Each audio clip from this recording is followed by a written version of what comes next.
HSC 2025 ব্যাচের শিক্ষার্থীরা সামগ্রিকভাবে তোমাদের পাশের হার পূর্বের বছরগুলোর মতোই ভালো আছে এবারও। 2025 সালে তোমরা যারা এইচএসসি পরীক্ষা দিয়েছো, আগামী 16 অক্টোবর বৃহস্পতিবার তোমাদের রেজাল্ট দিতে চলেছে। তো সকলেরই চিন্তা যে পাস করব কি করব না, ভালো রেজাল্ট করব কি করব না। তো পাশের হার সম্পর্কে একটা আপডেট এসেছে যে কোন বোর্ডে কতজন পরীক্ষার্থী ছিল, কতজন পাস করেছে, এই বিষয়টি নিয়ে আমরা একটু আলোচনা করব। তোমরা যদি পুরো বিষয়টা জানতে চাও তাহলে আমার ভিডিওর সঙ্গে থাকো। সমস্ত বোর্ড মিলে গড় পাস হচ্ছে 67.78%। এখন আমরা যদি প্রত্যেকটা বোর্ডের পৃথকভাবে রেজাল্টগুলো দেখতে চাই, অর্থাৎ বোর্ড ভিত্তিক পরীক্ষার্থীর সংখ্যা ও পাশের হার দেখতে চাই, 11টি বোর্ড অর্থাৎ কারিগরি শিক্ষা বোর্ড, মাদ্রাসা বোর্ড সহ।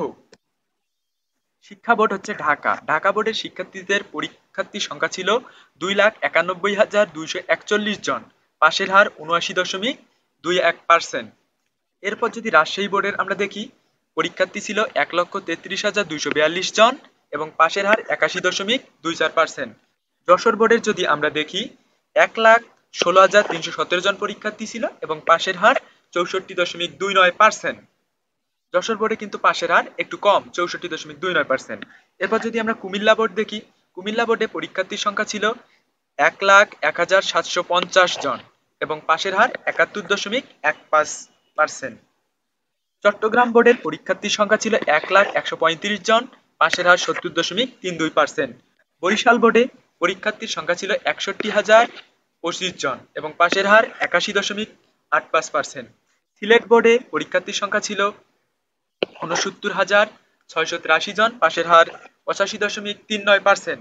দিনাজপুর বোর্ডে পরীক্ষার্থীর সংখ্যা ছিল 1,03,832 জন এবং পাশের হার 77.56%। যদি আমরা ময়মনসিংহ বোর্ডে দেখি, এখানে পরীক্ষার্থীর সংখ্যা ছিল 78,273 জন, পাশের হার 63.22%। বিগত বছরগুলোর থেকেও কিন্তু পাশের হার কম এবং সামগ্রিকভাবে পাশের হার কম হচ্ছে ময়মনসিংহ বোর্ডে।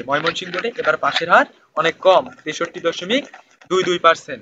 এছাড়া মাদ্রাসা শিক্ষা বোর্ড আলিম পরীক্ষার্থীর সংখ্যা ছিল 86,102 জন, পাশের হার 93.40%। মাদ্রাসা শিক্ষা বোর্ড বা আলিম বোর্ড থেকে এবার পাশকৃত শিক্ষার্থীর শতকরা হার সব থেকে বেশি, সেটা হচ্ছে 93.40%। কারিগরি শিক্ষা বোর্ডে পরীক্ষার্থীর সংখ্যা ছিল 1,09,611 জন এবং পাশের হার 86.38%। তোমরা দেখলা যে তোমাদের কোন বোর্ড থেকে কতজন পাস করেছে বা পার্সেন্টেজের হার কতটুকু। 16 অক্টোবর তোমাদের রেজাল্ট দিতে চলেছে। তোমাদের যেন রেজাল্ট দেখতে নিয়ে কোনো সমস্যায় পড়তে না হয়, সেজন্য আমার ভিডিওর প্রথম কমেন্টে একটা টেলিগ্রাম গ্রুপের লিংক দেওয়া আছে।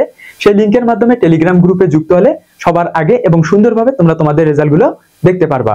এছাড়াও তোমাদের যদি এডমিশন, বিশেষ করে মেডিকেল এডমিশন, ইউনিভার্সিটি এডমিশন কিংবা ভার্সিটি এডমিশন নিয়ে হেল্পের প্রয়োজন হয় বা আপডেটের প্রয়োজন হয়, তোমরা আমার এই চ্যানেলটিকে সাবস্ক্রাইব করে রাখতে পারো। সেক্ষেত্রে সবার আগে তোমরা তথ্যগুলো পেয়ে যাবা।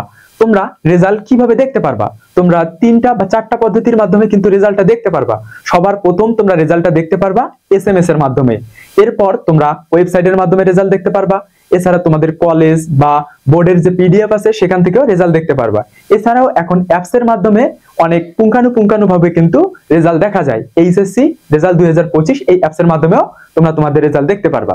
তো তোমরা যারা তোমাদের রেজাল্ট নিয়ে বহু আকাঙ্ক্ষা ও প্রতীক্ষা নিয়ে বসে আছো, তাদের সকলের রেজাল্ট যেন অনেক ভালো হয় এই দোয়া করি। তোমাদের সকলের জন্য শুভকামনা রইল। Thanks for watching my video.